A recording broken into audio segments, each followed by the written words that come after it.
इन सब पार्टी का एक ही बात ये लोग कहते हैं कि ओवैसी हैदराबाद को छोड़कर बिहार और सीमांचल को क्यों आता है।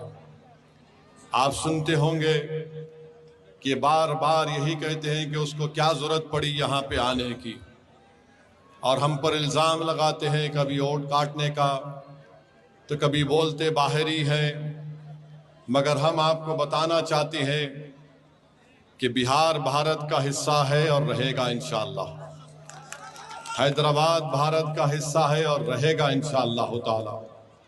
तो कोई माइका लाल इन सियासी पार्टियों का नेता ये नहीं कह सकता कि असदुद्दीन ओवैसी बिहार को क्यों आ रहा है या सीमांचल को क्यों आ रहा है। हम जब तक अल्लाह हमको जिंदा रखेगा हम सीमांचल को आते रहेंगे। कोई माइका लाल अगर हिम्मत है तो रोक के दिखाए हमको। और हम क्यों आते हैं आपको बताते हैं। 20 साल यहां पर सत्ता बिहार की जनता ने कांग्रेस को दी, 15 साल बिहार की जनता ने, सीमांचल की जनता ने लालू परिवार को मुख्यमंत्री बनाया।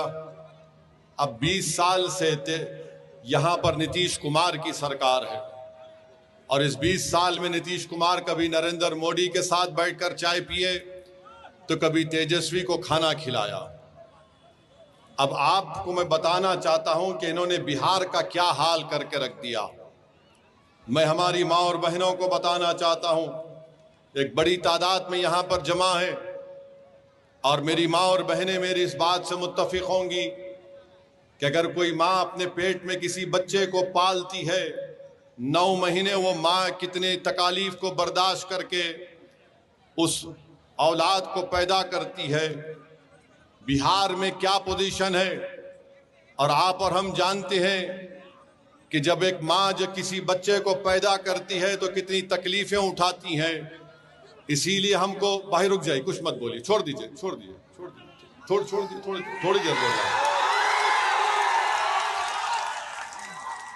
हम आपसे कह रहे थे कि जो मां अपने किसी बच्चे को पैदा करती है तो हमारे आका मोहम्मद सल्लल्लाहु अलैहि वसल्लम ने इरशाद फरमाया कि उस मां के लिए ये हज और उम्रा एक जिहाद की तरह है।